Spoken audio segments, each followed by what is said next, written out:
Welcome दोस्तों। मैं मयंक द्विवेदी आप सभी के साथ रमानी इंस्टीट्यूट में उपस्थित हूं। आप सभी का बहुत बहुत स्वागत है। आप सभी के लिए एक नया उपहार देने के लिए, वो उपहार है एनसीईआरटी। एनसीईआरटी बहुत इम्पॉर्टेंट है। आखिर ये एनसीईआरटी इतनी इम्पॉर्टेंट क्यों है? अगर हम लोग देखें पहले खंड में, अगर हम लोग इस पे ही चर्चा कर ले कि ये एनसीईआरटी इतनी इम्पॉर्टेंट क्यों है, तो दोस्तों ध्यान रखिएगा कि एनसीईआरटी जो है वो बहुत इम्पॉर्टेंट है, राइट। उसका कारण क्यों है? क्योंकि जैसे हम देखें यूपीएससी के एग्जाम में, यूपीएससी के पेपर में 3 चरण होते हैं, राइट है ना। प्रीलिम्स, मेंस और इंटरव्यू, राइट है ना। ये 3 चरण आपके होते हैं।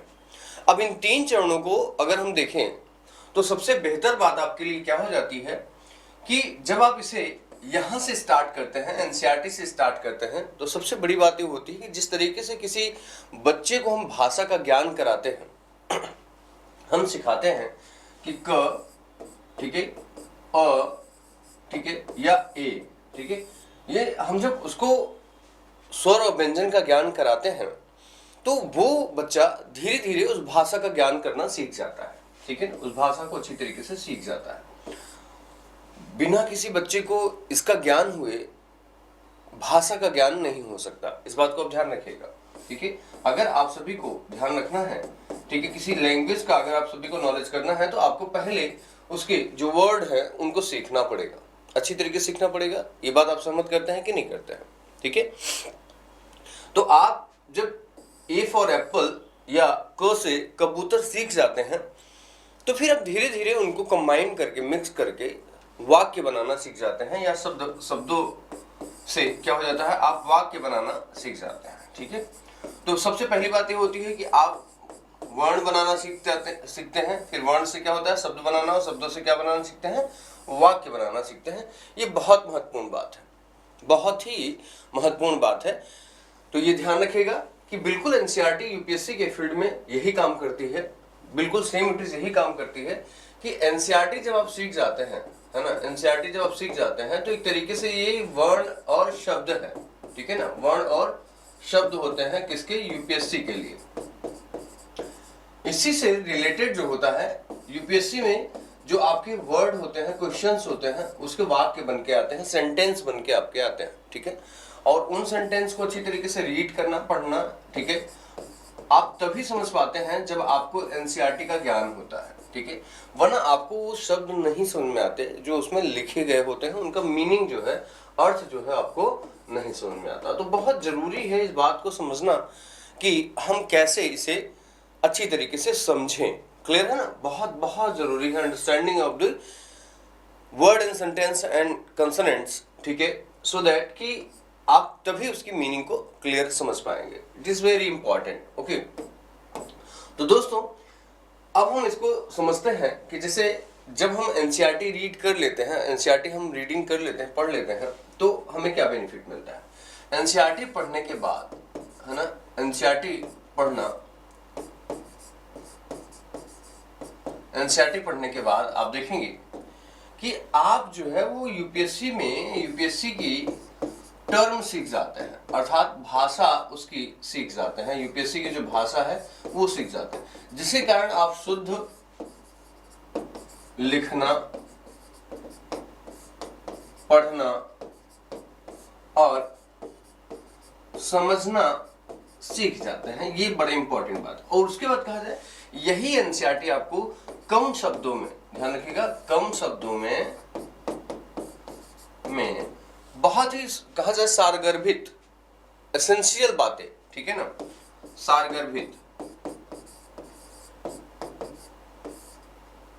सारगर्भित अर्थपूर्ण वाक्य, मीनिंगफुल सेंटेंस, अर्थपूर्ण वाक्य, या कहा जाए मीनिंगफुल सेंटेंस लिखना आपको सिखा देती है। तो दोस्तों इसलिए आपको देखिए क्या हमने कहा, शुद्ध लिखना, पढ़ना, समझना और कम शब्दों में लिखना, पढ़ना, समझना ये आपको सीख जाता है।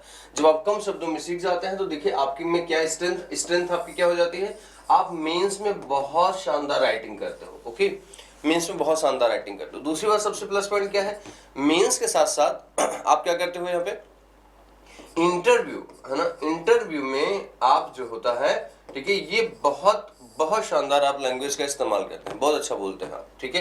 प्लस आप देखें पीटी की जो टर्म होते हैं, है ना, टर्म होते हैं वो आप बहुत अच्छी तरीके से सीख जाते हो। यहाँ गलतियां आपसे नहीं होती, आपके एग्जाम में गलतियां नहीं होती हैं, बहुत अच्छा यहाँ पे कर लेते हो। तो ये बहुत जरूरी है इस बात को समझना कि what is the important of NCERT. NCERT जो लड़का नहीं पढ़ा होता है उसके लिए बहुत बड़ी प्रॉब्लम्स आ जाती हैं, क्योंकि वो यूपीएससी के टर्म को समझ नहीं पाता, यूपीएससी को अच्छी तरीके से अंडरस्टैंड नहीं कर पाता, यहाँ उसके लिए एक बड़ी समस्या बनी रहती है। इसलिए बहुत जरूरी है आपको एनसीईआरटी रीड करना। तो चलिए हम लोग शुरू करते हैं इस पूरे दौर को, और यहाँ आप सभी के साथ दिखाते हैं कि एनसीईआरटी में इतिहास का क्या इंपॉर्टेंट रोल है। तो दोस्तों देखिए, सबसे बड़ी बात यह है कि आप जब एनसीईआरटी पढ़ते हैं हिस्ट्री की, तो वहाँ हम पहला शुरुआत करते हैं। जैसे हिस्ट्री अगर हम लोग कहें कि what is the important of history, ठीक है, तो हिस्ट्री क्या है, आवर पास्ट, ठीक है ना, आवर पास्ट, ठीक है ना। इसको एक वर्ड में अगर हम लोग कहें तो इतिहास क्या है, हमारा अतीत है। और हमारे अतीत में अगर हम लोग बात करते हैं, ठीक है, तो सबसे इंपॉर्टेंट बात यह है कि जो हमारा अतीत है वही क्लास 6 की एनसीईआरटी का नाम है, ठीक है ना। क्या है, हमारा अतीत, अतीत। देखिए सबसे बड़ी बात यह है कि इतिहास का मतलब क्या होता है, मीनिंग ऑफ हिस्ट्री क्या होता है, हमारा अतीत होता है। और हमारे अतीत का सबसे इंपॉर्टेंट एग्जांपल यह है कि क्लास 6 की एनसीईआरटी का नाम ही है हमारा अतीत। ओके, आवर पास्ट, क्लियर है। तो चलिए हम लोग देखते हैं यहाँ पे कि हमारे अतीत को कैसे हम समझते हैं। देखिए पहला जो चैप्टर है वो है क्या, कब, कहाँ और कैसे। अर्थात सबसे बड़ी बात यह होती है कि इतिहास जानने के लिए आपको जानना ये जरूरी है कि कैसे कौन सी चीज शुरू होती है, प्रारंभ होती है, और कैसे उसका डेवलपमेंट होता है, ठीक है। देखिए इतिहास एक घटनाएं हैं, इतिहास हमारे जीवन से पूर्व की घटनाएं हैं, और उन घटनाओं में सबसे बड़ी बातें होती है, 4 बातें आपको आती हैं। जब भी आप पढ़ाई करना शुरू करेंगे तो 4 क्वेश्चन आपके दिमाग में होना चाहिए। जब अगर 4 क्वेश्चन आपके दिमाग में होता है तो फिर आप इस बात के लिए कंफर्म रहिए कि आप उस पूरे कॉन्सेप्ट को अच्छी तरीके से एनालिसिस कर रहे हैं, राइट है ना। सबसे पहली बात क्या होनी चाहिए, क्या, ठीक है, दूसरा है कब, और तीसरा है कहाँ, और चौथा है कैसे। अगर ये 4 प्रश्न का उत्तर आप दे पाते हैं, ठीक है, अगर इन चारों प्रश्नों का उत्तर आपको मिल पाएगा तो आप उस पूरे कॉन्सेप्ट को अच्छी तरीके से समझ पाएंगे। और इसीलिए आपको ये प्रश्न दिमाग में रखते हुए अपने टॉपिक को पढ़ना चाहिए। जो एनसीईआरटी है उसकी और विशेषता क्या है, एनसीईआरटी की सबसे बड़ी विशेषता ये है कि वो बहुत ही ऑर्गेनाइज वे में लिखी गई है, बहुत ही संतुलित लिखा गया है, ठीक है, और स्टोरी फॉर्म में लिखा गया है, कहानियों के फॉर्म में लिखा गया है, जहां 2 बच्चे आपस में डिस्कशन करते हुए आपको दिखेंगे, ठीक है, कि इसका मतलब हमें समझाइए। ये घटना तो हम सुन पा रहे हैं लेकिन इसमें हम क्या इंपॉर्टेंस है इसको समझ नहीं पा रहे हैं। ऐसे ही शुरुआत करते हैं हम आपके साथ आज एनसीईआरटी को। मोस्ट वेलकम आप सभी का एनसीईआरटी 6वीं में, जहां पहला सवाल यही है, रसीद का एक सवाल है। रसीद एक कैरेक्टर है, ठीक है, रसीद एक कैरेक्टर है, जहां एक सवाल पूछ रहा है कि राशिदा बैठी अखबार पढ़ रही थी, अचानक उसका निगाह एक सुर्खी पर पड़ी। 100 साल पहले यह सोचने लगी कि यह कोई कैसे जान सकता है कि इतने वर्षों पहले क्या हुआ। देखिए जैसे आप 100 साल पहले कर 100 ईयर्स ईगो, ठीक है, 100 ईयर्स ईगो अगर कोई बात अगर कोई हुई है तो आप कैसे जस्टिफाई कर पाएंगे कि ये चीजें हम जानते हैं। देखिए इतिहास के पहले चरण की कहानी आपको ये बताती है कि इतिहास जाना कैसे जाता है ना, what is the source of history. तो सबसे पहली बात यहाँ देखिए लिखा गया है कि कैसे पता लगाएं कि हमारा पुराना इतिहास क्या था। चलिए देखते हैं।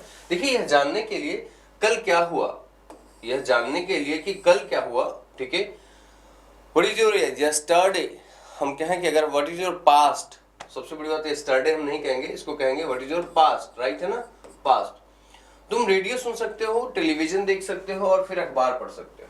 साथ ही यह जानने के लिए कि पिछले साल क्या हुआ तुम किसी ऐसे व्यक्ति से बात कर सकते हो जिसने उस समय की स्मृति को दिमाग में रखा हो। लेकिन बहुत पहले क्या हुआ था यह कैसे जाना जाएगा? ठीक है, बहुत पहले क्या हुआ था, चलिए हमने माना कि 10, 20, 25, 50 साल पुरानी कहानी को तो कोई ना कोई हमें बता देता है, क्योंकि उसी दौर में हमारे साथ में बहुत सारे लोग रहते हैं, जैसे हमारे दादाजी, हमारे नाना जी, हमारे चाचा जी, या हमारी माँ, हमारी दादी, हमारी नानी, वो लोग बता देते हैं, ठीक है, कि उस समय क्या था, क्योंकि हम उस समय थे। जैसे आज़ादी जब आपको मिली, ठीक है, 1947 में, ठीक है, तो 1947 में आज़ादी के समय का दिन कैसा रहा होगा, अगर आपने घर में अपने दादा से, अगर आपके दादा हैं, अगर उनसे पूछना चाहेंगे तो वो बता देंगे कि आज़ादी के उस समय का दौर क्या था, क्योंकि शायद वो इस दौर में उनका जन्म हुआ था। ठीक है ना, ये चीज़ें संभव है, ऐसा नहीं है कि अभी भी 80 साल 90 साल या के आसपास के लोग जीवित नहीं। जैसे मेरे दादा हैं, वो 90 साल के पार हैं, तो मैं उनसे उस दौर, उस पिछले दौर की कहानियां पूछ सकता हूं कि दादाजी ये बताइए कि 40 साल पहले, आज के समय में 40 साल पहले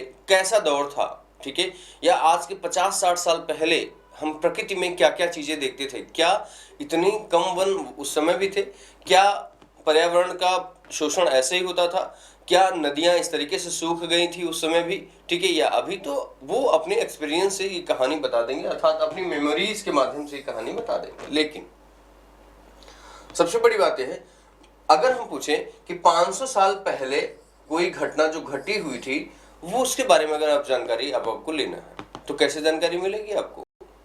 अब तो दादाजी नहीं बता पाएंगे, क्योंकि दादाजी के भी दादाजी, दादाजी के भी दादाजी, अगर देखा जाए तो ऐसी स्थिति में कोई कनेक्टिविटी उनसे नहीं होगी। तब इम्पॉर्टेंट होता है कुछ इम्पॉर्टेंट स्रोत जो होता है वो बड़ा इंपॉर्टेंट हो जाता है। तो चलिए हम लोग देखते हैं कि अतीत को हम लोग कैसे देखेंगे। ठीक है, अतीत को हम लोग कैसे देखेंगे,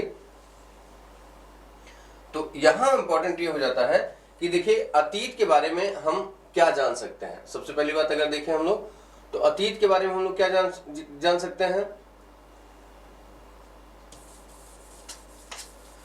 देखिए दोस्तों, अतीत के बारे में जब हमें जानना होगा तो उसके लिए हम क्या करेंगे, देखेंगे कि कुछ जैसे जैसे लोग खाते हैं, पीते हैं, जीते हैं, ठीक है, जैसे जैसे लोग यहाँ पे खाना खाते हैं, पीते हैं, जीते हैं, उसके माध्यम से अगर हम लोग देखें तो ये बड़ा इंपॉर्टेंट फैक्ट हो जाता है। जैसे देखिए सबसे बड़ी बात यह है कि, बस एक मिनट,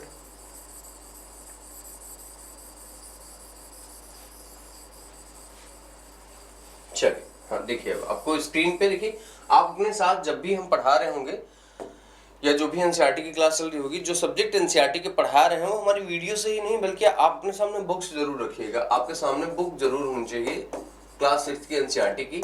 आप मैच करते रहिएगा सेंटेंस को, कि स्क्रीन पे जो चीज़ें आप देख रहे हैं उसको यहाँ से पढ़ने की कोशिश करेंगे तो थोड़ा सा आपको दिक्कत होगी, इसलिए स्क्रीन से नहीं बल्कि बुक्स आपके पास हार्ड कॉपी जरूर होनी चाहिए, यहाँ से आपको काफ़ी मदद मिलेगी। देखिए अतीत के बारे में बहुत कुछ जाना जा सकता है, जैसे लोग क्या खाते हैं, कैसे पहनते थे, है ना, किस तरीके के घरों में रहते थे। हम शिकारियों, पशुपालकों, कृषकों, शासकों, व्यापारियों, पुरोहितों, शिल्पकारों, कलाकारों, संगीतकारों और वैज्ञानिकों के जीवन के बारे में जानकारियां हासिल कर सकते हैं।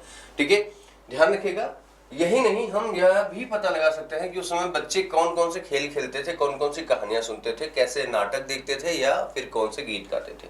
देखिए इसका जो बेसिक एसेंस है, छोटे बच्चे को टारगेट करके समझाने की बात की गई है, इसीलिए ये इस पैराग्राफ में ये बताया जा रहा है कि अगर पुराने दौर की बातें हमें जानकारी करना है तो उस समय की हमें जो कंटेंट है, जो ग्रंथ हैं, जो कहानियां हैं, जो पुस्तकें हैं, अगर हम उनका अध्ययन करते हैं तो हमें उसके बारे में जानकारी मिलती है।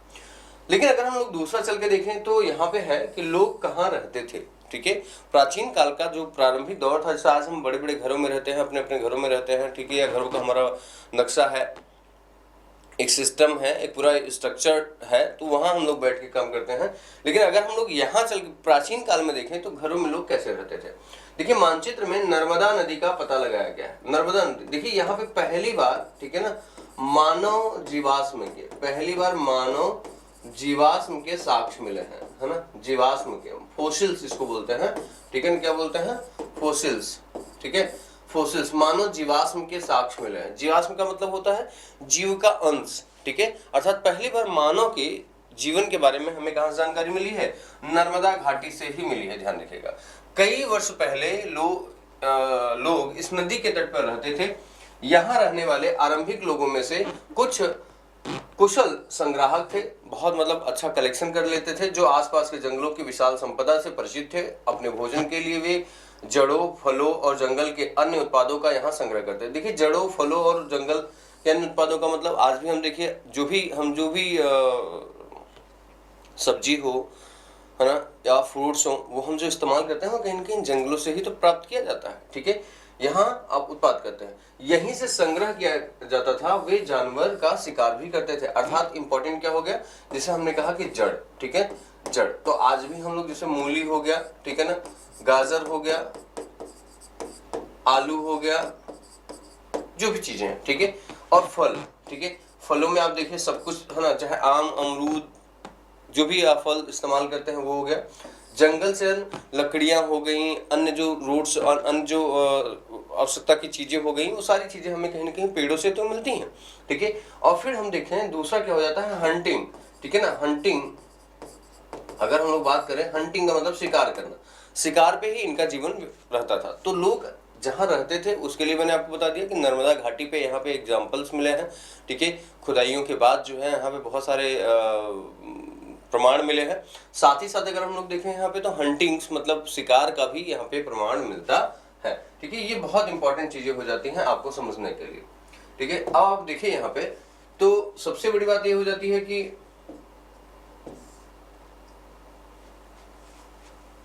चलिए देखिए यहाँ पे क्या कहते हैं कि देखिए, अब तुम उत्तर पश्चिम की सुलेमान और किरथर पहाड़ियों का पता लगाओ। देखिए, उत्तर पश्चिम में जो सुलेमान की पहाड़ियां हैं और किरथर की पहाड़ियां हैं, आप देखिए इसको,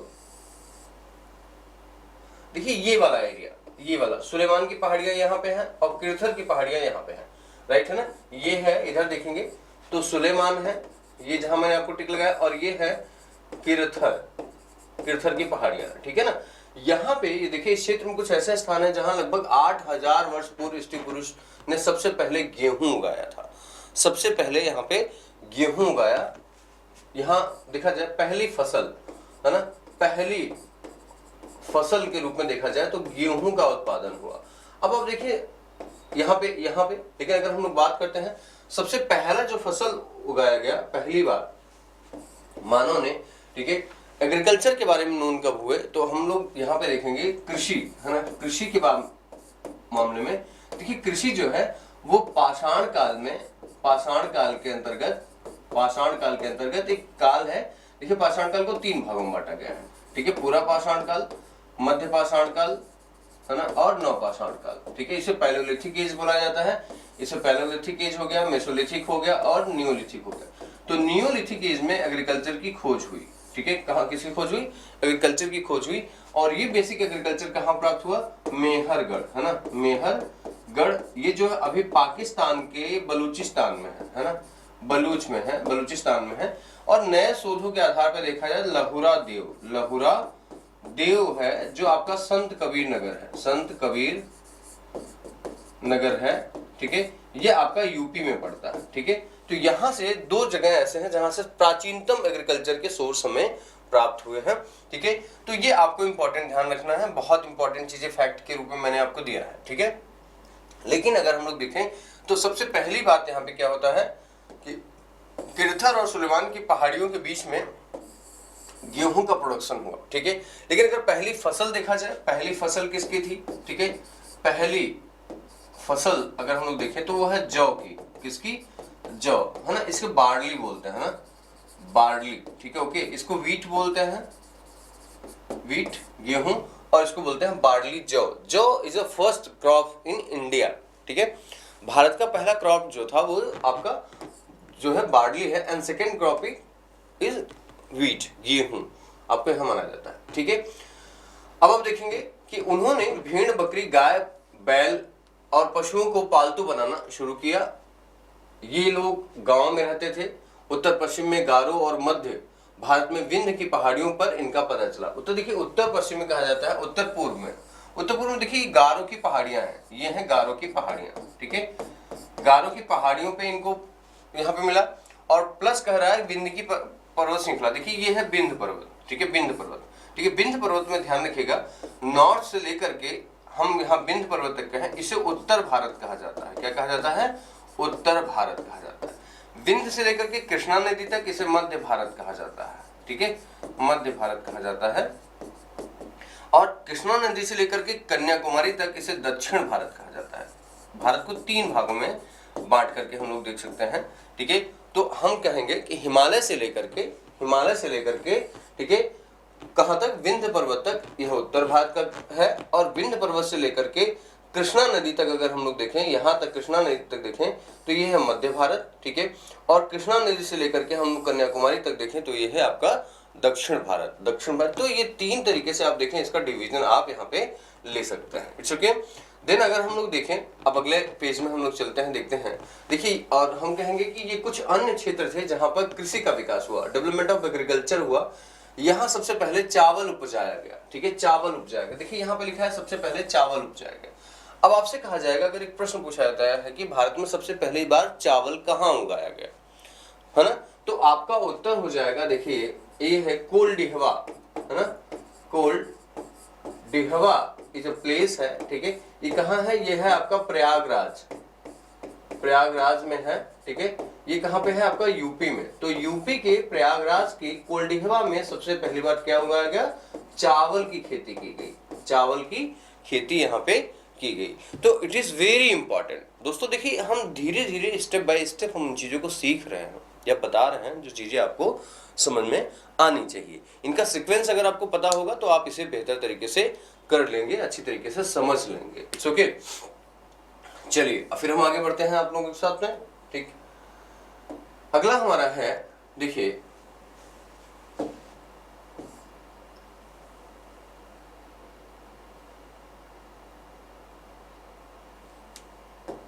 देखिए यहाँ पे मानचित्र पर सिंधु तथा उसकी सहायक नदियों का पता लगाने का प्रयास करें। देखिए, सिंधु तथा उसकी सहायक नदियां जो हैं, अगर हम लोग बात करते हैं इसके बारे में भी, अगर हम लोग देखें यहाँ पे, तो सिंधु की सहायक नदियां, ठीक है, सिंधु की सहायक नदियां, ठीक है, ट्रिब्यूटरीज जिसको बोला जाता है, सहायक नदियों को क्या बोलता है? ट्रिब्यूटरीज। ठीक है ना। देखिए, सिंधु की जो सहायक नदियां हैं वो है, पहला तो आपकी सिंधु नदी हो जाएगी, इन्हें सप्त सिंधु के रूप में जाना जाता है। फिर उसके बाद हो जाएगी चेनाब, फिर हो जाएगी आपकी झेलम, फिर आपकी हो जाएगी व्यास, फिर आपकी हो जाएगी सतलज, फिर आपकी हो जाएगी श्योक,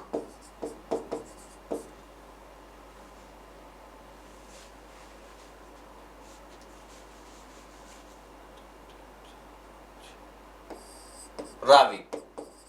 ओके, रावी। ये 7 नदियां हैं, 7 नदियां हैं जिन्हें मिलाकर के सप्त सिंधु प्रदेश कहा जाता है। क्या कहा जाता है? सप्त सिंधु प्रदेश कहा जाता है। देखिए, सप्त सिंधु, इसी को अगर हम कहें तो सिंधु घाटी कहा जाता है, सिंधु घाटी सभ्यता कहा जाता है, अर्थात इंडस वैली सिविलाइजेशन कहा जाता है। ध्यान रखिएगा। तो इसी नदी के किनारे पहली बार नगरीय सभ्यता का साक्ष्य मिलता है। First urban civilisation to know about with the bank of Indus. Okay, पहली नगरीय सभ्यता, पहली नगरीय सभ्यता, first urban civilisation. Okay, first urban civilisation with bank of Indus. Okay, देखते हैं। देखिए, सहायक नदियां उन्हें कहते हैं जो एक बड़ी नदी में मिल जाती है। ठीक है, अर्थात हम लोग कहेंगे सिंधु एक बड़ी नदी है, ठीक है, और इसमें ये सारी नदियां जाकर के मिल जाती हैं। ओके, ये सारी नदियां जाके उसमें मिल जाती हैं। देखा जाए, गंगा व उसकी सहायक नदियों के किनारे समुद्र तटीय इलाकों पर नगरों का विकास हुआ है। भारत में कुल मिला के 88 नगर हैं। कितने बेटा? 88 नगर हैं, 88, है ना। टोटल देखा जाए तो भारत में 88 नगर हैं जो गंगा नदी के किनारे बसे हुए हैं। कहाँ बसे हुए हैं? गंगा नदी के किनारे बसे हुए हैं। ये बहुत आपके लिए इंपॉर्टेंट है। गंगा तथा इसकी सहायक नदियां सोन का पता लगाई। अब देखिए, गंगा की अब आपको जैसे हमने ये चीज बताया, अब आपको होमवर्क में आप इसको नोट कर लीजिएगा। ठीक है, होमवर्क में नोट कर लीजिएगा कि जैसे हमने इंडस वैली सिविलाइजेशन की नदियों के बारे में बताया, वैसे आपको गंगा नदियों की सहायक नदियां ढूंढनी। और आप इंटरनेट का इस्तेमाल कर सकते हैं, एनसीईआरटी के आगे वाले चैप्टर में इस्तेमाल कर सकते हैं, या ज्योग्राफी के एनसीईआरटी में इस बात को बहुत अच्छी तरीके से जस्टिफाई किया गया होगा। ठीक है, चलिए, गंगा के दक्षिण में इन नदियों के आसपास क्षेत्र प्राचीन काल में मगध के नाम से जाना जाता था। देखिए मगध, मगध राज्य के बारे में जाना जाता था। अब सबसे बड़ी बात आपको ये समझना है कि मगध जो है वो गंगा नदी के किनारे बसा हुआ एक राज्य है, ठीक है ना। मगध जो है, अब देखिए यहाँ पे हमारे ले आया ना मगध, ठीक है। धीरे धीरे आपको एनसीईआरटी ये बता रही है कि हम आपको ले कहाँ जाना चाहते हैं, ठीक है ना। ये आपको आगे बढ़ा रही है। देखिए गंगा और सोन नदी के तट पर, ठीक है ना, सोन नदी के किनारे या सोन नदी संगम पर कौन सा निवास करता है? मगध। मगध निवास करता है, ठीक है, मगध। और मगध जो है एक समय क्या बना? राज्य बना। मगध पहला, मगध क्या था? एक सबसे स्टार्टिंग में एक महाजनपद था, एक जनपद बना, ठीक है, जनपद बना, फिर जनपद से महाजनपद बना, और महाजनपद से यह राज्य बना, और राज्य से क्या बन जाता है? साम्राज्य बन जाता है, ठीक है ना, साम्राज्य बन जाता है। ये सारे वर्ड्स अलग अलग हैं। जनपद का मतलब ये होता है कि एक बड़ा एरिया, ठीक है। फिर महाजनपद का मतलब होता है एक उससे भी बड़ा एरिया, जिसे हम लोग बोलते हैं डिस्ट्रिक्ट और कमिश्नरी सिस्टम। देन आफ्टर हम लोग बोलते हैं स्टेट, और फिर हम बोलते हैं नेशंस। अगर हम कहें तो एक तरीके से ग्रुप ऑफ स्टेट, जिसे हम लोग साम्राज्य के रूप में देखते हैं, ठीक है। देखिए तो इसी जो मगध है, मगध ही पहला राज्य था, ठीक है ना, भारतीय इतिहास का पहला राज्य, इंडियन हिस्ट्री का फर्स्ट स्टेट, भारतीय इतिहास का पहला राज्य, फर्स्ट स्टेट, है ना, वो क्या है? मगध बनता है आपका, ठीक है। अब मगध से पहला स्टेट बना, तो मगध में हम देखेंगे बहुत सारे वंश स्टार्ट हुए, ठीक है। जैसे अगर हम लोग कहें पहला वंश, अगर हम लोग बात करते हैं तो पहला वंश जो था वो बना हर्यक वंश, है ना, हर्यक वंश, जिसकी स्थापना बिंबिसार ने की,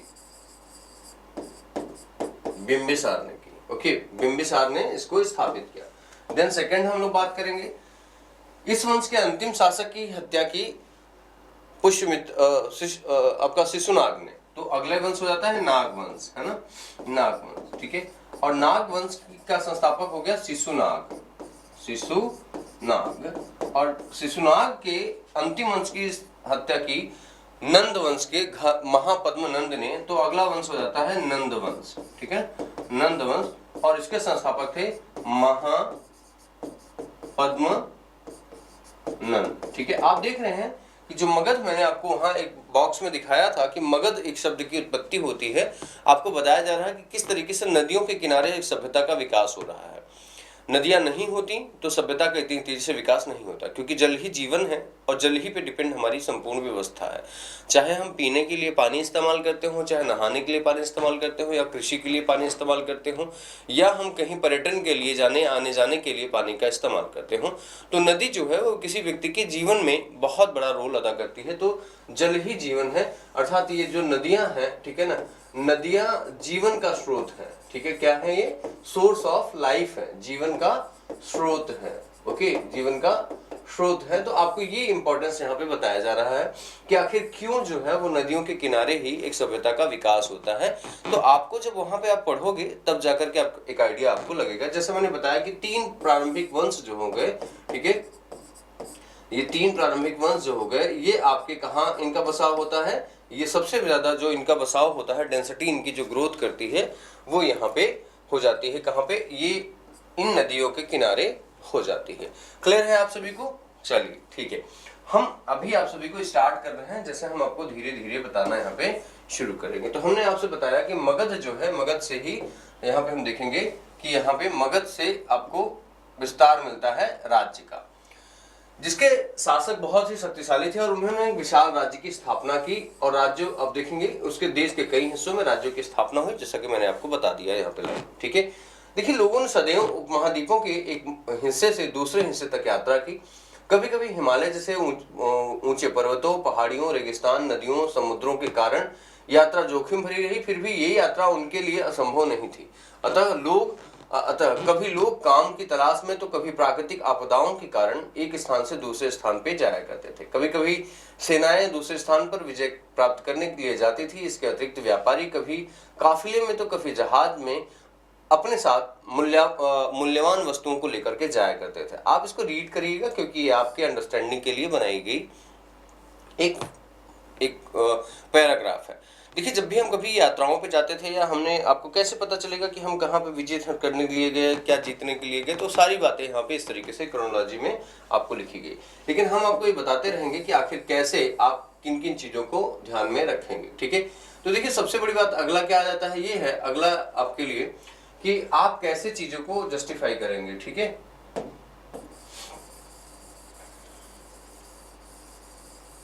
आप लोग यात्रा क्यों करते हैं? सबसे बड़ी बात, अगला प्रश्न क्या कह रहा है कि व्हाई यू आर ट्रैवलिंग।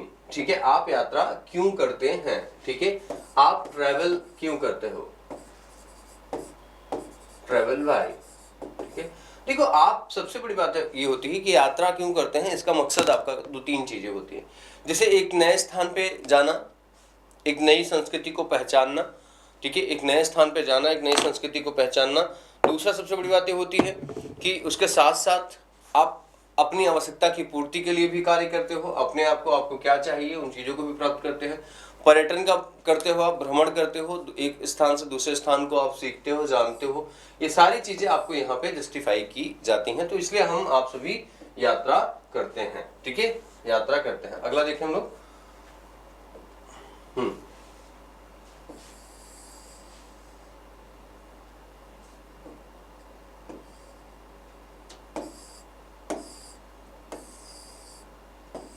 अब देखिए अगला जो पॉइंट कह रहा है देश का नाम। ठीक है, देश का नाम, भारत देश का नाम कैसे पड़ा। ठीक है, तो चलिए हम लोग देखते हैं कि भारत देश का नाम कैसे पड़ा है। ठीक है, देखिए स्क्रीन पे मैं आप सभी को जूम तो कर दे रहा हूं, लेकिन आपसे मैं हमेशा कहूंगा कि किताबों का जो पेज है ना, आप अपने पास में पहले से ओपन करके रखिए। हमारे साथ ये एनसीईआरटी आप अपने पे ओपन करते रहिए, जिसकी वजह से हम आपको सीधे सीधे वहां पे आपकी लाइनें पढ़ा सकें। देखिए अपने देश के लिए हम प्रायः इंडिया और भारत जैसे नामों का प्रयोग करते हैं। इंडिया शब्द इंडस से लिया गया है, जिसे संस्कृत में सिंधु कहा जाता है। क्लियर है? अब आपको दिमाग में बैठा के चलना है कि जो बातें हम बोल रहे हैं उन सारी चीजों को, टर्मिनोलॉजी को आपको लिखते जाना है।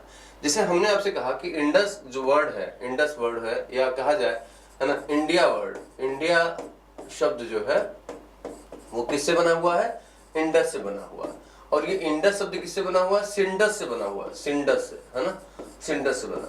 और सिंडस शब्द किससे बना हुआ है, सिंधु से बना हुआ, सिंधु से बना हुआ। ठीक है, इसी सिंधु से जब अरबी भारत में आए, अरबी आए, तो अरबी जो होते हैं वो स को ह पढ़ते हैं, स इज इक्वल टू ह पढ़ते हैं। इन्होंने सिंधु को क्या पढ़ा, हिंदू पढ़ा। ठीक है, हिंदू। तो हिंदू वर्ड इज एग्जैक्टली अरबी वर्ड है, अरबी शब्द है, ध्यान रखिएगा, अरबी शब्द है। ये चीज आपको पकड़ के चलना है। तो छोटी छोटी बातें आपको सीखनी है, और यही तो है। आप, मैंने कहा ना कि ए फॉर एप्पल सीख रहे हैं आप, लेकिन धीरे धीरे आपको APPLE हो जाएगा, और जहां जहां आप ए देखेंगे आपको पढ़ने में समस्या नहीं आएगी। तो ये धीरे धीरे शुरुआत करना है, बहुत जल्दीबाजी आपको नहीं करना है यहाँ पे। क्लियर है आपको?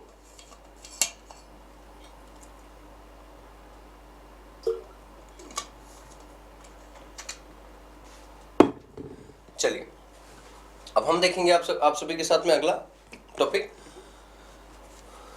हाँ, देखिए लगभग 250 वर्ष पूर्व उत्तर पश्चिम की ओर से आने वाले ईरानी और यूनानियों ने सिंधु को क्या पढ़ा, है ना, हिंदूस पढ़ा या इंडस पढ़ा, राइट है ना।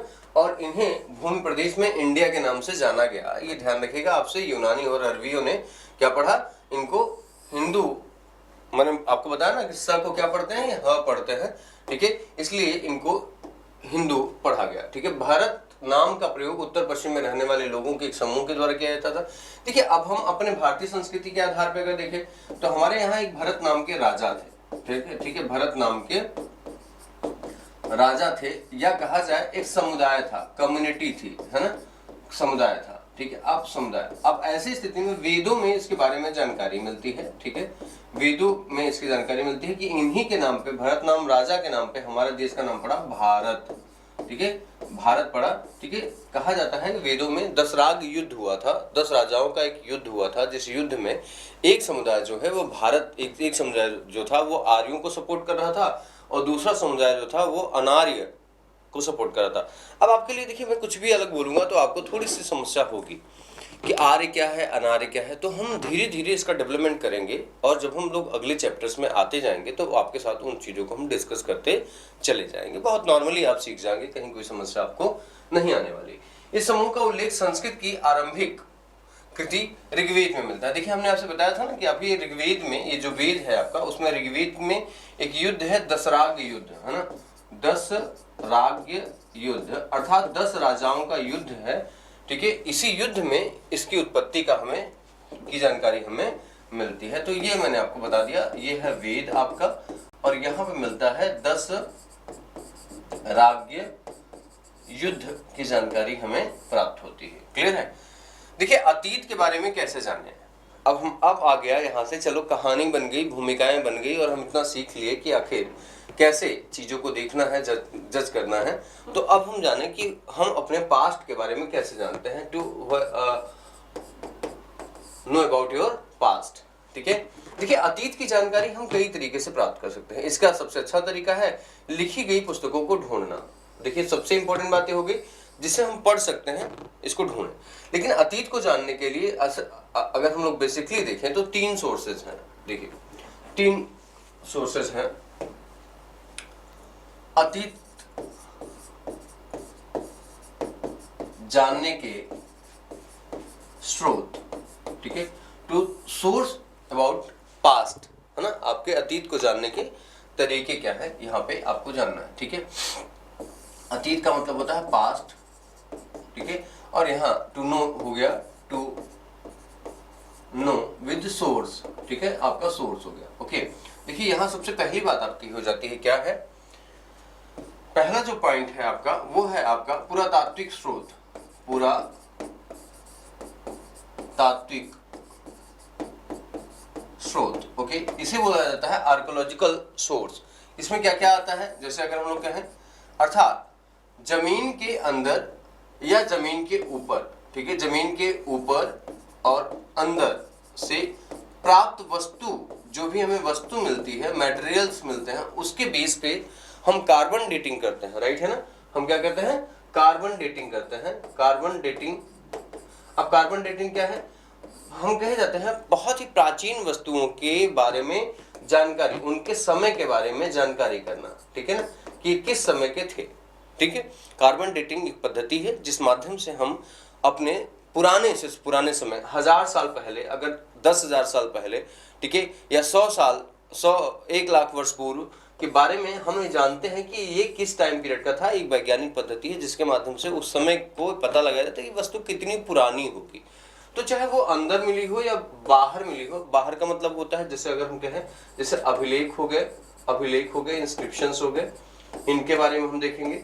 फिर हम कहेंगे कि स्मारक हो गए, स्मारक का मतलब होता है जो भी बिल्डिंग्स वगैरह मिलती है, ये हो गए। फिर अगला जब हम कहेंगे तो इसमें बहुत सारे सिक्के हो गए, है ना, या वस्तुएं हो गई, या अनदर जो मटेरियल्स हो गए, ये सब हमें जमीन के अंदर या बाहर मिलते हैं, जिसकी वजह से, है ना, हम जानकारी कर लेते हैं। वस्तु में जैसे बर्तन वगैरह हो गए ना, हम बर्तन देखते हैं, मृदभांड देखते हैं, ठीक है। आप सुनते होंगे मृदभांड, पढ़ते होंगे। मृदभांड का मतलब होता है मिट्टी से बने वस्तुएं जो हो गई, वो प्राचीन काल में कितनी पुरानी थी, इसकी जानकारी हमें प्राप्त यहाँ पे होती है, राइट है ना। देन सेकेंड अगर हम लोग बात करते हैं, वो है साहित्यिक स्रोत। वो क्या है, साहित्यिक स्रोत आपका हो जाता है, साहित्यिक स्रोत, ठीक है। सोर्स ऑफ लिटरेचर्स, ये क्या होता है, जैसे हमें बताता है कि 2 तरीके के साहित्य है, एक धर्म से रिलेटेड है, रिलीजियस है, और दूसरा है धर्मेतर। क्या है, धर्मेतर साहित्य है ना, नॉन रिलीजियस है। अर्थात अब देखें, जैसे इसमें हम लोग कहेंगे वेद वगैरह आते हैं, ठीक है, पुराण, वेद से लेकर के पुराण तक, ठीक है, पुराण तक, ये वेद से लेकर के पुराण तक जो है ये हमें बताते हैं। जैसे वेद है, ब्राह्मण है, अरण्यक है, उपनिषद है, स्मृति है, पुराण, ये जितने भी ग्रंथ हो गए ये आपके आते हैं धर्म में। लेकिन वही अगर हम लोग कहें किसी की जीवनी हो गई, कहानी हो गई, नाटक हो गया, उपन्यास हो गया, और कोई पुस्तक हो गई, कोई व्याकरण की ग्रंथ हो गए, ये जितने भी वर्ड्स आपके आते हैं ये सारे जो हैं वो आपके नॉन रिलीजियस में आते हैं, ये रिलीजियस बुक्स नहीं, ठीक है, क्योंकि हम उस टेक्स्ट को नॉर्मली पढ़ते हैं, ठीक है। तो ऐसी स्थिति में हम लोग कहेंगे कि ये नॉन रिलीजियस बुक्स के अंतर्गत आएगा। तो ये हो जाता है आपका, मतलब हम इनसे जानते हैं इतिहास के बारे में अच्छी तरीके से आप नोट करते जाइएगा, ध्यान रखिएगा। देन लास्ट इज है आपका विदेशी विवरण, है ना। तीसरा है विदेशी विवरण, फॉरेन अकाउंट्स, है ना, फॉरेन अकाउंट्स। देखिए इसमें 3 लोग हैं, यूनानी है, ठीक है, यूनानी है, फिर आपके हैं चीनी है, चाइनीज है, और फिर आपके अरबी या तुर्की है, ठीक है, ये तीनों हैं। जिसमें हम लोग यूनानी में देखते हैं मेगास्थनीज वगैरह जो भी आए भारत में, उन्होंने से इंडिका नामक पुस्तक लिखी, तो उससे क्या जानकारी मिलती है। चीन में आपके विनसोंग है, फाहियान है, वो लोग भारत में आए तो हमें क्या जानकारी मिलती है। और साथ ही साथ अरबी में हम लोग कहें तो आपके अलबरूनी, इब्न बतूता, मतलब बहुत सारे लोग आए तो जिनके बारे में हमें जानकारी मिलती है। देखिए ये सोर्स है आपके जानने के इतिहास का। जैसे यहाँ पे एक वर्ड लिखा हुआ था ना आपका, जो आपने पढ़ा कि हम कैसे जानेंगे, स्रोत क्या होगा हमारा, अतीत को जानने का क्या सोर्स होगा। तो हमने आपको सोर्स बताया कि ये शब्द जो लिखा गया है, ठीक है, ये आपको यहाँ पे पढ़ना है। देखिए ये कह रहा है कि ये पुस्तक हाथ से लिखी होने के कारण पांडुलिपि कही जाती है। पांडुलिपि का मतलब होता है हाथ से लिखी गई पुस्तक, है ना, हाथ से लिखी गई पुस्तक को पांडुलिपि कहा जाता है, ठीक है। देखिए इसके लिए प्रयुक्त होने वाला मैन्युस्क्रिप्ट स्क्रिप्ट शब्द लैटिन मैन्यू से लिया गया है, जिसका अर्थ होता है हाथ से लिखा हुआ। और ध्यान रखिएगा ये पेड़ों की छालों पर या जिस तरीके से प्राचीन काल में जो भी उपलब्धता थी, चाहे तांबे के पात्र पे लिखा गया हो तो ताम्रपत्र कह दिया गया, पेड़ की छालों पे लिखा हो गया तो पांडुलिपि कह दी गई। तो ये सारी चीजें यहाँ पे प्रयोग होती हैं। फिर मैंने बता दिया आपसे इतिहास को हम कैसे जानते हैं, उसके हमने सोर्सेज क्या क्या है वो आपको यहाँ पे आइडेंटिफाई हमने कर दिया, ठीक है। चलिए अब अगला हम लोग देखते हैं फिर से कि अगले पेज पे क्या लिखा है।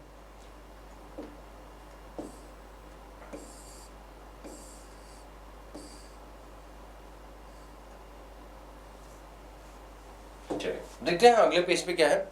जो उधर लिखा गया है उसकी शॉर्ट फॉर्म की कहानी जो है आपको इधर इंडिकेशन हम आपको दे रहे हैं और यहाँ पे लिखते जा रहे हैं। तो वो नोट्स आप यहाँ पे बना सकते हैं, ये चीज आपको बहुत ही ध्यान रखना है, ठीक है। जो इसमें जो भी इंपॉर्टेंट बातें हैं वो हम बाहर निकाल दे रहे हैं, यही आपका नोट्स होगा इस पेज का।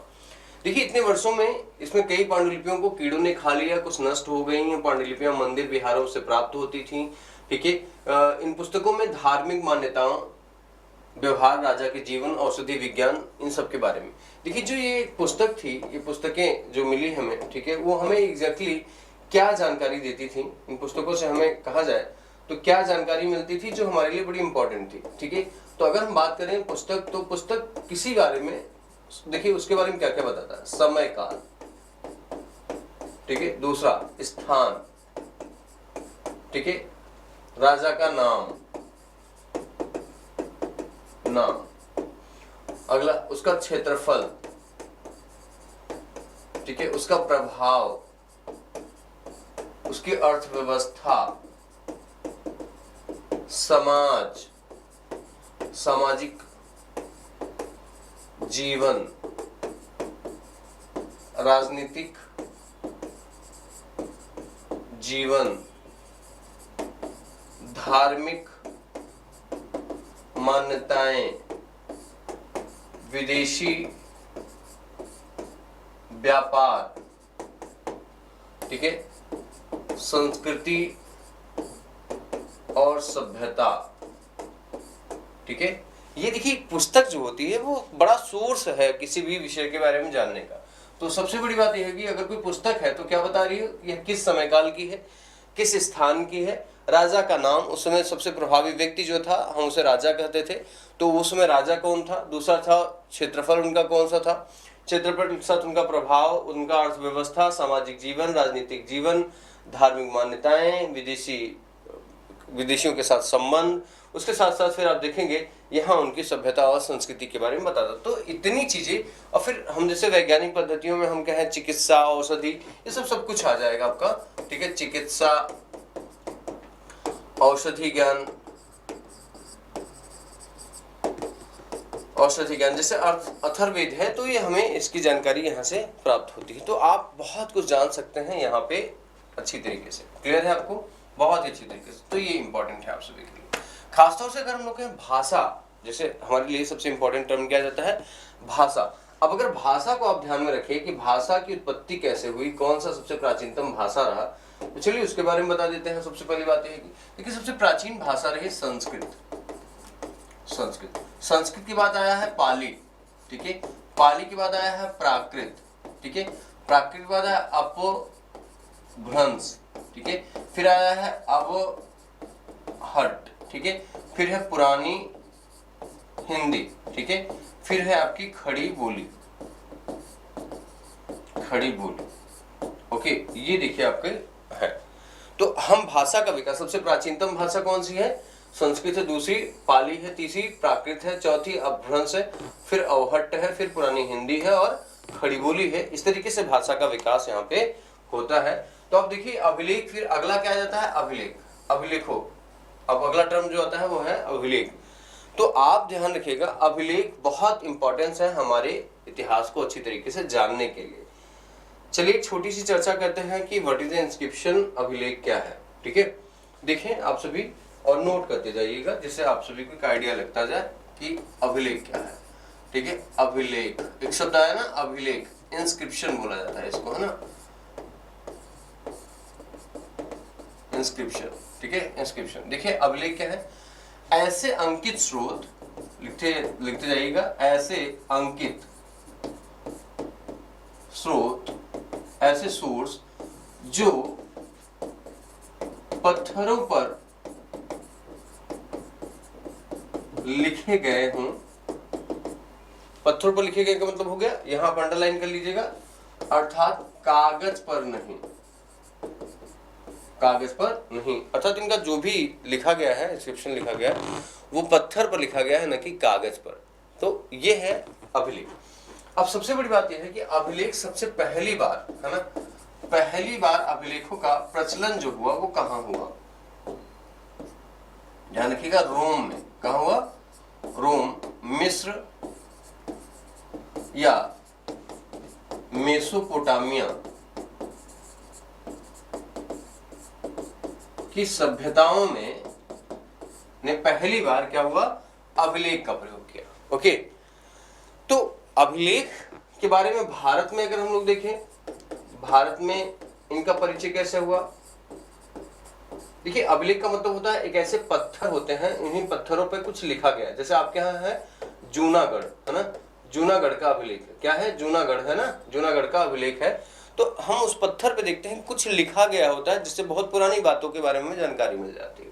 देखिए भारत में इनका जो परिचय है, आइडेंटिफी मतलब इंट्रोडक्शन ऑफ द इंडिया अगर कहें, तो भारत में रोम से प्रभावित होकर के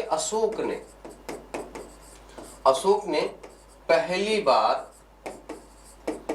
अभिलेख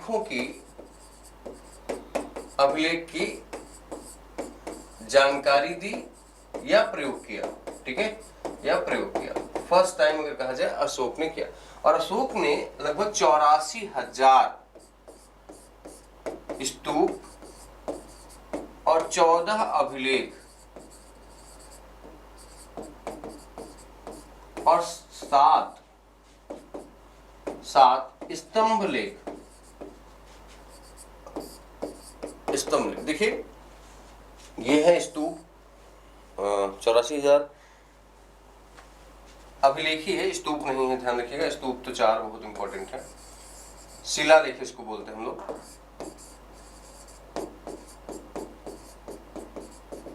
शिलालेख, अभिलेख और स्तंभ लेखों का प्रयोग किया।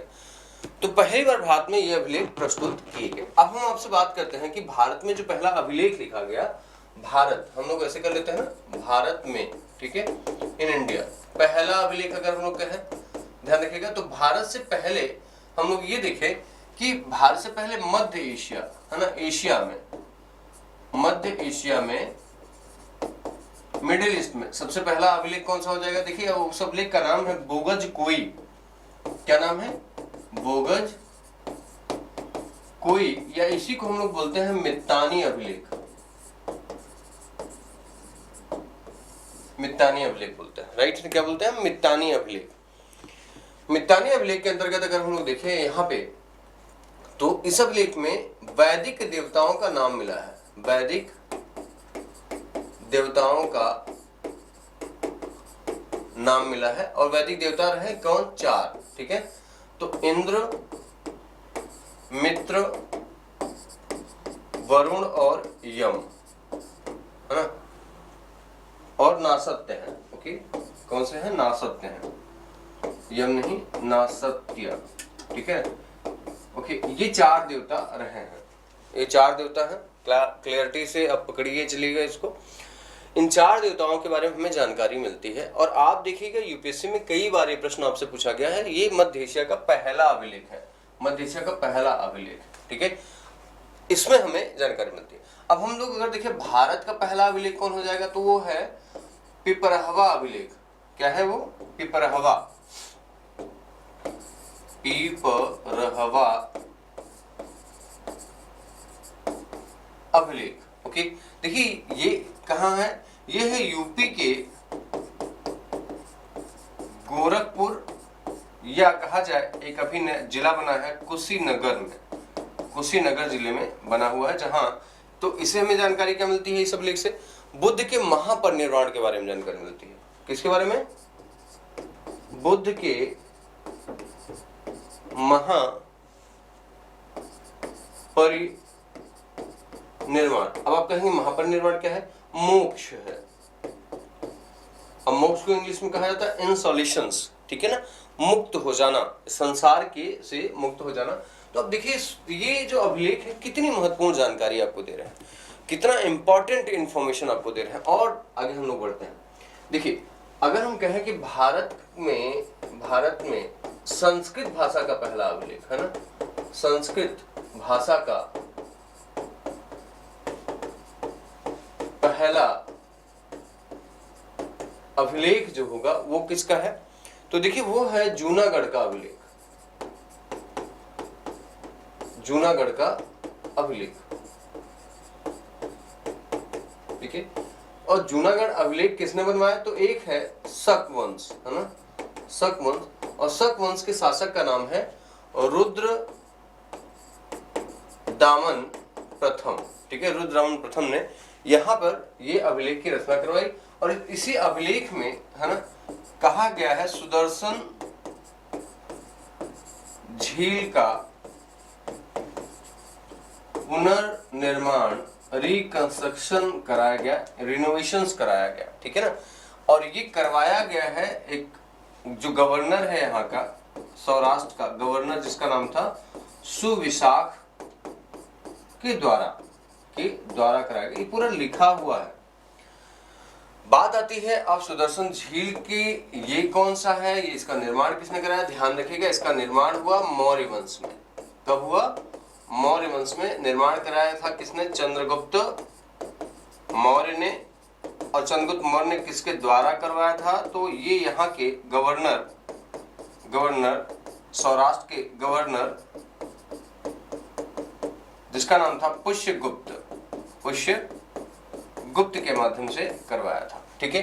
तो आगे चल करके ये जो सुदर्शन झील थी इसका बड़ा इंपॉर्टेंट था, क्योंकि सुदर्शन झील स्पेशली देखा जाए तो पेयजल, ड्रिंकिंग वाटर एंड इरिगेशन या सिंचाई के लिए बनाई गई एक व्यवस्था थी, ठीक है। सिंचाई से कृषि होती थी और जीवन यहाँ से प्राप्त होता था पेयजल के रूप में। तो ये जो है वो बहुत ही इंपॉर्टेंट था इतिहास के दृष्टिकोण से लेकर के। तो दोस्तों इसी तरीके से आप सभी को क्रक्स में जाना है।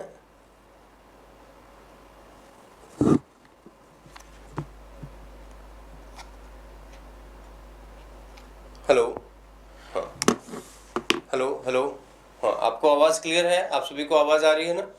ध्यान रखिएगा, आवाज आ रही है आप सभी को? ठीक है, ओके। तो आप सभी को ये बहुत अच्छी तरीके से रीड करना है, आप सभी को अच्छी तरीके से इसको ध्यान में रखना है, ओके।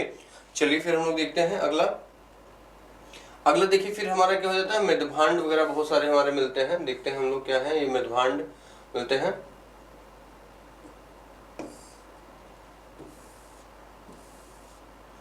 देखिए चित्र देखिए आप लोग, देखिए अभिलेख में सिर्फ ऐसे ही अभिलेख नहीं है जो पत्थरों पे ही लिखे जाते हैं। इंपॉर्टेंट ये भी है कि ऐसे बहुत सारे अभिलेख, बहुत सारी चीजें हमें प्राप्त होती हैं, ठीक है, जिनका उपयोग हम लोग देखते हैं कि बहुत इंपॉर्टेंट वे में किया जाता है। और वो इंपॉर्टेंस क्या है? वो इंपॉर्टेंस ये है कि जैसे बहुत सारे पात्र मिलते हैं, बर्तन मिलते हैं। देखिए ये बर्तन है, ये हमें बता रहा है कि कितने पुराने समय पीरियड में था। और ये वस्तुएं जो हमें प्राप्त हुई हैं ये भी बताता है कि हमें किस तरीके से उन प्राचीन काल की स्थितियों को जानने में ज्यादा मदद मिल जाती है। जैसे अगर हम लोग बात करें, देखिए सिक्के, अब सबसे बड़ी बात होती है सिक्कों के छानबीन से ये पता चलता है कि इतिहास कितना पुराना है, ठीक है। तो अब हम देखें सिक्के को, जो सिक्के का एक डिपार्टमेंट है, देखिए आप सभी को ध्यान में रखना, ये वाला जो पोर्शन मैं दे रहा हूँ आप सभी को एनसीईआरटी अपने सामने खोल के रखना है मित्रों। अगर आप एनसीईआरटी नहीं खोलोगे तो आपको ये चीजें स्क्रीन पे बहुत क्लियर नहीं दिखाई देती हैं। और जो हम एक साइड आपको लिख रहे हैं, ठीक है ना, वो है आपका नोट्स, ठीक है। तो वो हम आपको दूसरे साइड में क्या दे रहे हैं, नोट्स दे रहे हैं। तो आप उसी एनसीईआरटी से कैसे नोट्स बना लेंगे, सिक्का जैसे यहाँ पे मिला आपको, है ना, एक वर्ड मिला सिक्का, मैं पूरा विस्तार कर दूंगा सिक्के का, ठीक है। कि सिक्के को जो कहा जाता है, इसको इंग्लिश में कहा जाता है क्वाइन, ठीक है ना, क्वाइन। और इसकी जो कंपनी जहां पे इसको बनाया जाता है उसको कहा जाता है मिंट, मिंट। और इसको हिंदी में कहा जाता है टकसाल, टकसाल, ओके। अर्थात सिक्के के बारे में हम लोग अच्छी तरीके से जानकारी लेंगे, आज हम लोग यहीं तक करेंगे। देखते हैं ये सिक्का भारत में पहली बार कैसे आया। सिक्का होता है a term of economy, right है ना, एक क्या है, अ टर्म ऑफ इकोनॉमी, अर्थव्यवस्था का एक टर्म है जो लिक्विडिटी का बेस होता है। किसका बेस होता है, लिक्विडिटी, विनिमय का बेस होता है, ठीक है। विनिमय, किसी चीज को हम कैसे लिक्विडिटी के फॉर्म में या तरलता के फॉर्म में यूज करते हैं, लिक्विडिटी के फॉर्मेशन में लेते हैं। अर्थात ये विनिमय को हम कहते हैं लेन देन, है ना, लेन देन में इस्तेमाल करते हैं, ठीक है। आप कोई वस्तु लेना चाहते हैं और कोई वस्तु जब लेंगे तभी आप प्राप्त कर पाएंगे जब कोई वस्तु देंगे, तो लेन देन या आयात निर्यात में हम इसका प्रयोग करते हैं। तो हम लोग देखते हैं कि सबसे पहली बार सिक्का कहाँ पे आया, ध्यान रखिएगा। तो इतिहास के क्रम में देखें तो जो पहला चरण इतिहास का आता है वो है स्टोन एज, ठीक है। देखो दोस्तों, स्टोन एज में आपको जब चैप्टर आगे से पढ़ाऊंगा तो आपको बताऊंगा ये 3 भागों में बांटा है, एक है अर्ली, दूसरा है मिड और तीसरा है न्यू, ठीक है। देखिए यहाँ पे हम देखेंगे कि मनुष्य ही बन रहा था, तो व्यवस्थाओं में अर्थव्यवस्था का बहुत बड़ा योगदान नहीं था। मनुष्य अपने जीविकोपार्जन के लिए, जीने के लिए वस्तुएं ढूंढ रहा था, न कि कुछ कमाने के लिए, न महत्वाकांक्षा के लिए। तो मैं कहूंगा यहाँ पे इकोनॉमी में क्वाइंस नहीं था। दूसरा आता है इंडस वैली सिविलाइजेशन, अगला चैप्टर हो जाता है इंडस वैली सिविलाइजेशन। देखिए इंडस वैली सिविलाइजेशन एक अर्बन थी, एक अर्बन सिविलाइजेशन आ जाती है ना, अर्बन सिविलाइजेशन है। अर्बन का मतलब होता है नगरी, क्या होता है, नगरी सभ्यता। तो यहाँ पे आप देखेंगे सबसे बड़ी बात है नगर हो गया। अब आपके दिमाग में कॉन्सेप्ट चल रहा होगा कि सर जैसा आज नगर है वैसा ही नगर, जी बिल्कुल, इससे भी बेटर। इंडस वैली सिविलाइजेशन आज के 2500 साल पहले अगर देखा जाए तो एक ऐसी सामाजिक व्यवस्था थी जिसके अंतर्गत अगर हम लोग देखें तो बहुत ही वेल ऑर्गेनाइज्ड, बहुत ही सुसंगठित नगर की स्थापना की गई थी, जहां पे हम आपको चित्रों के माध्यम से आगे इस चैप्टर में पूरा समझाएंगे। लेकिन ध्यान रखेंगे यहाँ भी अगर हम क्वाइन को देखें तो क्वाइन की जगह पे एक शब्द इस्तेमाल होता था जिसे हम लोग कहते थे मोहर, है ना, मोहर, ओके। मोहर क्या होता था, एक तरीके से लाइसेंसिंग क्वाइन होता था, a part of the metal होता था, अ पार्ट ऑफ मेटल्स होता था, ठीक है, जिसको किसी भी तरीके से किसी भाग में बनाया गया। लेकिन कहा जाए सबसे ज्यादा जो स्क्वायर शेप में मेटल यहाँ पे बनाया गया था उसको हम लोग क्वाइंस के रूप में इस्तेमाल करते थे, but it is not a actually coin at present scene जिसे हम लोग करते हैं, ठीक है। तो सिक्का यहाँ भी नहीं था। अगला आ जाता है वैदिक काल, ठीक है। देखिए यहाँ आपको पकड़ना होगा, वैदिक काल को 2 भागों में बांटा गया है, एक अर्ली है, दूसरा है आपका लेटर वैदिक एज, ठीक है। देखिए अर्ली वैदिक एज जो थी वो रूलर थी, है ना, रूलर थी। रूलर का मतलब होता है ग्रामीण अर्थव्यवस्था थी।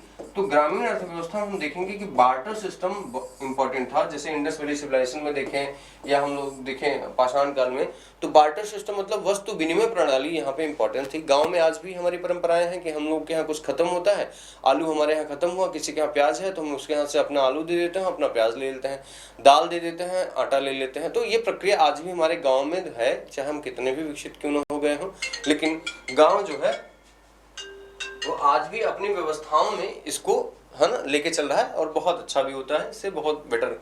कोरोना टाइम पीरियड में आपने देखा होगा कि विनिमय, वस्तु विनिमय प्रणाली किस तरीके से फिर से हमारे जीवन को जीने का बड़ा आधार बन जाती है। अगला जो है लेटर वैदिक एज, दोस्तों यहाँ ध्यान रखिएगा, लेटर वैदिक एज में आयरन की खोज हो गई। इसे कहा जाता है थर्ड रेवोल्यूशन। अब आप कहेंगे सर थर्ड रेवोल्यूशन आप डायरेक्ट बता रहे हैं, तो फर्स्ट रेवोल्यूशन क्या था? तो फर्स्ट रेवोल्यूशन हम लोग कहेंगे फायर, है ना, fire is a first revolution and wheel is a second revolution, ठीक है। पहली क्रांति इतिहास की कही जाती है आग की खोज, दूसरी क्रांति कही जाती है पहिए की खोज, और तीसरी क्रांति कही जाती है, उसे क्या कहते हैं हम लोग, लोहे की खोज। देखिए लोहे की खोज ने द्वितीय नगर अर्थव्यवस्था को जन्म दिया, second urbanisation product by the third revolution. ठीक है, यहां से क्या हमें देखने को मिलता है, जब लोहा की उत्पत्ति हुई, आज आप देखिए अपने घरों से लेकर के, अपने व्यापार से लेकर के, अपने व्यवसाय से लेकर, अपने संसाधन से लेकर के, इन एवरी टूल्स अगर आप देखें तो कहीं ना कहीं आप लोहे का इस्तेमाल कर रहे होंगे। बेसिकली आप अगर लोहे को हटा दीजिए तो कहा जाता है कि आपकी नींव जो है धड़धड़ा के गिर जाएगी, धराशाही हो जाएगी या नष्ट हो जाएगी। तो लोहा एक बेसिक टूल्स हो गया है इन ह्यूमन लाइफ, राइट है ना। जब लोहा बना तो अब देखिए लोहे से सबसे पहली बात अगर क्या बनेगा, हल बना, एक हल बना, एक फ्लो बना, जिससे खेतों की अच्छी जुताई होने लगी और सरप्लस इकोनॉमी आ गई। जब सरप्लस इकोनॉमी हो जाती है, अधिशेष हो जाता है, तो हम अपनी वस्तुओं को बाजार में ले जाते हैं बेचने के लिए। ठीक है, अब सबसे बड़ी बात यह आ गई कि ऐसा नहीं था, लोहा कुछ लोगों के पास नहीं था, धीरे धीरे सभी के पास हो गया। अब आपके दिमाग में आएगा कि लोहा पहली बार कहाँ मिला, तो लोहा उत्तर प्रदेश में अंतरंजी खेड़ा नामक एक स्थान है।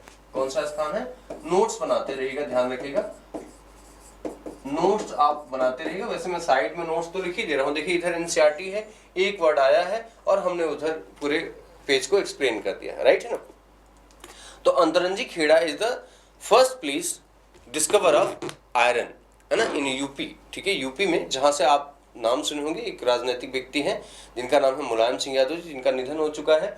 ठीक है, और उन्हें जो है, उन्हीं के ये जहाँ पे उनका जन्म हुआ था उसी के आसपास का एक एरिया है ना, जिसे इटावा आज कहा जाता है, बहुत फेमस है। और इसी इटावा से आपके A.O. ह्यूम जो कांग्रेस के पिता कहे जाते हैं, ये भी वहाँ के जिलाधिकारी रह चुके थे। तो आप कैसे भी याद कर सकते हैं इन चीज़ों को। तो यहाँ पे यह मिला हुआ था। ठीक है, देखिए यहीं जब हुआ कि लोहे का प्रयोग होने लगा तो अर्थव्यवस्था में क्रांति आ गई, बहुत बड़ा प्रोडक्शन होने लगा, हर जगह प्रोडक्शन होने लगा। तो फिर लोगों ने कहा कि गेहूं के बदले गेहूं लेना या वस्तु के बदले वस्तु लेने से अच्छा है कि हमें आप कोई ऐसी वस्तु दीजिए जिसे दे करके हम किसी दूसरी जगह पे जा करके भी, मतलब अपनी टेरिटरी को छोड़ करके भी दूसरी टेरिटरी में जाके हम वस्तुओं को खरीद सकें। जैसे आज हम आप लेके क्या चलते हैं, एक मुद्रा लेके चलते हैं, एक नोट लेके चलते हैं। जैसे हमने आपको ये नोट दिखाया, ठीक है, हम ये नोट दे देते हैं और इसी नोट को लेकर के हम किसी जो भी हमें वस्तु चाहिए होती है, हम सामने वाले से बना बनाया वस्तु ले लेते हैं। अब हम अगर अपने पीठ पे गेहूं लेके चले और कहें कि हमें मिठाई खरीदनी है, तो आप कितनी गेहूं लेके जाओगे, कितनी मिठाई खरीदोगे, संभव की बात नहीं होगी। इसके लिए एक कागज का जो नोट्स बनाया गया, इसका पहला फंक्शन अपने पूरी दुनिया में इतिहास के दृष्टिकोण से ये लेटर वैदिक टाइम पीरियड में स्टार्ट हुआ, राइट है ना। तो सिक्के का जन्म कहाँ हुआ, उत्तर वैदिक काल में हुआ। मैंने आपको यहीं पे ये बात समझाई। तो चलिए अगले क्लास में, अगले सेशन में हम लोग इसके आगे की कहानी पढ़ेंगे। लेकिन इतनी कहानी में आपको ये बात पता चल गई होगी कि क्या है इम्पोर्टेंट एनसीईआरटी का।